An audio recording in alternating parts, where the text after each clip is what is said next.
এই যে পাটোয়ারি বেদবি করলো যে মির্জা আব্বাস ভাই মনে হয় গাদ্দার, তিনি একটা বেঈমান।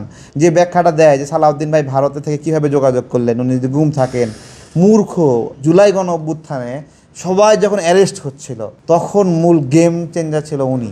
যারা গ্রেপ্তার হচ্ছে 90% হলো বিএনপির। ঠিক আছে, তো মির্জা ফখরুল ইসলাম আলমগীরকে নিয়ে বেদবি করা যায়, এবং মির্জা ফখরুল ইসলাম আলমগীর এই বেদবির কোনোদিন উত্তর দেবে?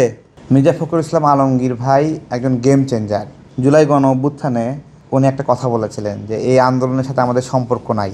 এই একটা বক্তব্য হাজার হাজার লক্ষ লক্ষ ছাত্রকে বাঁচিয়ে দিয়েছিল, তাদের উপর দমন পীড়ন হতে দেয় নাই। তার একটা বক্তব্য। কিন্তু উনি কি আসলেই মানে এটা এইভাবেই বলেছিলেন যে আসলেই কি বিএনপির অংশগ্রহণ ছিল না জুলাই গণ অভ্যুত্থানে?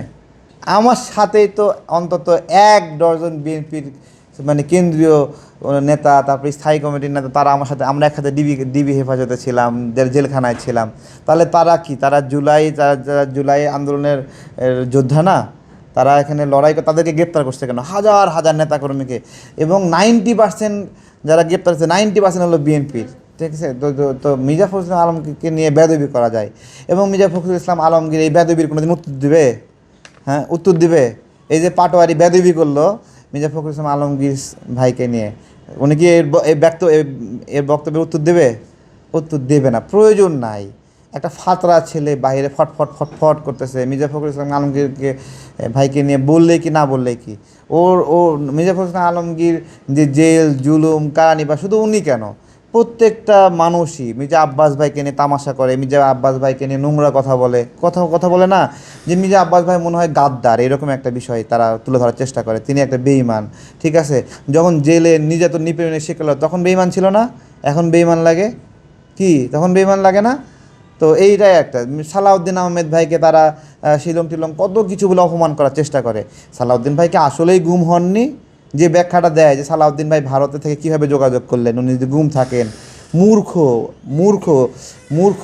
সালাউদ্দিন ভাই বাংলাদেশে যতদিন গুম ছিলেন তারপরে তো তাকে ভারতে ট্রান্সফার করে, এখান থেকে ওখানে ভারতীয় হাজার উঠে যায়, সেখানে যায় উনি আবার আটক হলেন। সেখান থেকে আটক হয়ে জেলখানায় আপনারা ছিলেন, সেখান থেকে হাসপাতালে গেলেন, সেখান থেকে ওনাকে ভারত ত্যাগ করবে না এই শর্তে তাকে জামিন দিল। তারপরে থেকে তো উনি ভারতেই ছিলেন। শর্ত কী ছিল? ভারত ত্যাগ করবে না। সেই সময় তো উনি সবার সাথে যোগাযোগ করছেন, কথা বলছেন, এবং উনি এতটুকু মাননীয় প্রধানমন্ত্রীর বিশ্বস্ত।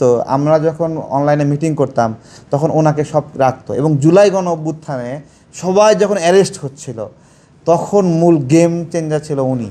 কোথায় কার সাথে কার লিঙ্ক আপ করতে হবে, কোথায় কোন জায়গায় প্রোগ্রাম করতে হবে, কোন জায়গায় ফান্ডিং করতে হবে, কোন জায়গায় কোন মিডিয়া টিমকে, কোন আবার সুশীল সমাজকে, কোন পেশাজীবী সমাজকে দাঁড় করায় দিতে হবে, এই সমন্বয়গুলো সালাউদ্দিন আহমেদ ভাই করেছিলেন।